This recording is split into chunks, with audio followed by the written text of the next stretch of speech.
Bonjour, cette capsule s'adresse aux enseignants de français du secondaire, des classes ordinaires et des classes en adaptation scolaire.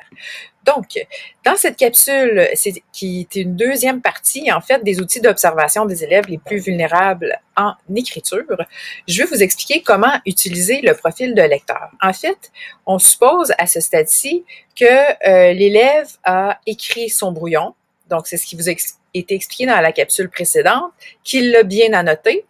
Et là, on est rendu à compiler les données d'observation, puis en même temps, préparer l'entrevue. Donc, on a terminé de lire le brouillon de l'élève.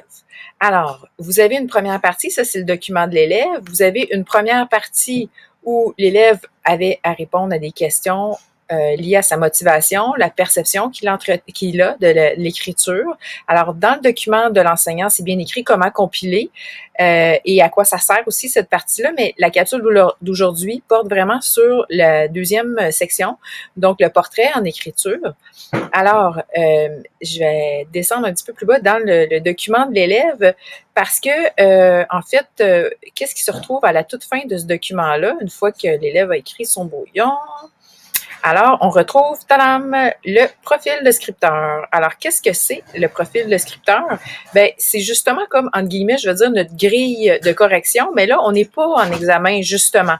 Donc, ici, le profil est fait sur deux choses importantes, sur les critères d'évaluation, donc du programme, et aussi sur les apprentissages essentiels. Donc, apprentissage essentiel, d'ailleurs, c'est un document là, qui a déjà été distribué au printemps dernier. Vous pourrez aussi, là, il est encore dans le site là, des ressources de nos CP. Donc, pour chacun des apprentissages essentiels, vous avez des manifestations observables. Et justement, ce qui est important, c'est de lire chacune de ces manifestations-là et là, statuer là-dessus à savoir, est-ce que mon élève comprend puis reformule bien la tâche d'écriture? Et là, on vous indique quelle tâche pourrait vous aider, quelle trace? Donc, il y a entre autres la mémoire. Vous pourriez dire oui, c'est une force ou non, c'est un défi. Et vous avez toujours des pistes ici d'entrevue, donc de questions à poser lors de l'entrevue. Alors, si c'est une force, ben tant mieux. Vous n'êtes pas obligé de vous arrêter là-dessus.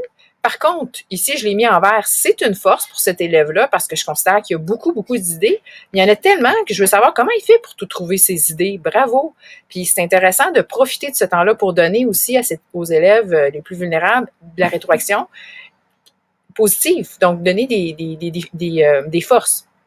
Et là, je me rends compte ici que, oups, il y avait beaucoup d'idées, mais les idées n'ont pas de lien entre elles. C'est difficile à suivre.